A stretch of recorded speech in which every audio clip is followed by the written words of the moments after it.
ஹலாலான ரிஸ்கை தேடிக்கொள்ளுங்கள்னு இஸ்லாம் நம்மளை வலியுறுத்துது. ஆனாலும் பொருளாதார ரீதியாக நம்ம சமூகம் ஏன் பின்தங்கி இருக்குன்னு யோசிச்சு பார்த்துருக்கீங்களா? அப்புறம் வீண் விரயம் செய்யாதீங்க, செல்வத்தை வீணடிக்காதீங்கன்னு நம்ம மார்க்கம் சொல்லுது. ஆனால் ஆடம்பர திருமணங்கள்லையும் தேவையில்லாத செலவுகள்லையும் முஸ்லீம்கள் மூழ்கி இருப்பது ஏன்? நாயகம் ஸல்லல்லாஹு அலைஹி வஸல்லம் சொன்னாங்க, உங்கள் எதிர்காலத்துக்காகவும் குடும்பத்துக்காகவும் செல்வத்தை சேமிங்கன்னு. இருந்தும் நம்ம சமூகம் ஏன் சேமிப்பே இல்லாமல் அவசர தேவைக்கு கூட வட்டிக்கு கடன் வாங்குற சூழ்நிலைக்கு தள்ளப்பட்டிருக்கு. மேலும் பணத்தை சும்மா வச்சுக்காம முதலீடு செய்யுங்க, அப்பதான் பறக்கத்து இருக்கும்னு நம்ம மார்க்க ஊக்குவிக்குது. ஆனா நம்மள ஏன் பெரும்பான்மையினர் அதை செய்யறது இல்லை? அப்படியும் செஞ்சாலும் ஏன் பலர் அதை ஹராமான வழியில செஞ்சு பறக்கத்தை இழந்துட்டு இருக்காங்க? இஸ்லாம் நம்முடைய நலனுக்காகவும் வளர்ச்சிக்காகவும் சொல்லித்தராத விஷயமே இல்லை. ஆனா அதை நம்ம சரியா விளங்கி செயல்படுத்தாம இருக்கிறது தான் பிரச்சனையே.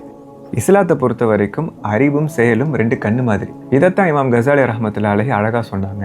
அறிவு இருக்கு, செயல் இல்லைன்னா அந்த அறிவுனால ஒரு பிரயோஜனமும் இல்லை. மாறாக செயல் இருக்கு, அறிவு இல்லைன்னா அந்த செயல் ஆபத்தானது. ஆனால் இன்னைக்கு பல பேர் தான் சொந்த நலனுக்காக என்ன செய்யணும்னே தெரியாமல் இருக்காங்க. இன்னும் பலர் தெரிஞ்சும் அதை செயல்படுத்தாமல் வேஸ்ட்டாக காலத்தை கடத்திட்டு இருக்காங்க. இப்படி இருந்தோம்னா நம்ம வாழ்க்கையில் எப்படி பறக்கத்து இருக்கும் சொல்லுங்க? நாளைய பற்றி பயம் இருந்தால் மட்டும் போதுமா? நாளைக்காக இன்னைக்கு விதைக்க வேண்டாமா? பெருமானார் ஸல்லல்லாஹு அலைஹி வஸல்லம் சொன்னாங்க, ஒட்டகத்தை கட்டி போட்டு அல்லாஹ் மீது தவக்கல் வைங்கன்னு. அதோட அர்த்தம் என்னன்னா, இறைவன் கொடுத்த அறிவையும் ஆற்றலையும் கொண்டு நாம நம்பிக்கையோட செயல்பட வேண்டியது அவசியம். வெறுமன துவா மட்டும் கேட்டுட்டு இருக்கிறது போதாது. இறைவன் கூறுனா, மக்கள் தங்களை தாங்களே மாற்றிக்கொள்ளாத வரை அல்லாஹ் அவர்களின் நிலையை மாற்றுவதில்லைன்னு. நப்சும் ஷைத்தானும் நம்மளை முன்னேற விடாம அப்படியே வச்சுக்கிறதுல ரொம்ப சிறப்பாக செயல்படுது.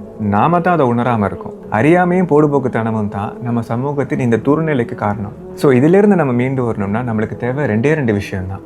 சரியான அறிவு, நேர்த்தியான செயல். இதை ரெண்டுத்தையும் கொண்டு நல்ல எண்ணத்தோட நம்ம வாழ்ந்தோம்னாலே போதும். நம்ம ஈரோலக வெற்றிக்கு அல்லாஹ் போதுமானவன். உங்களுக்கு புரிஞ்சிருக்கும் நம்புறேன். இன்ஷா அல்லாஹ் மீண்டும் சந்திப்போம்.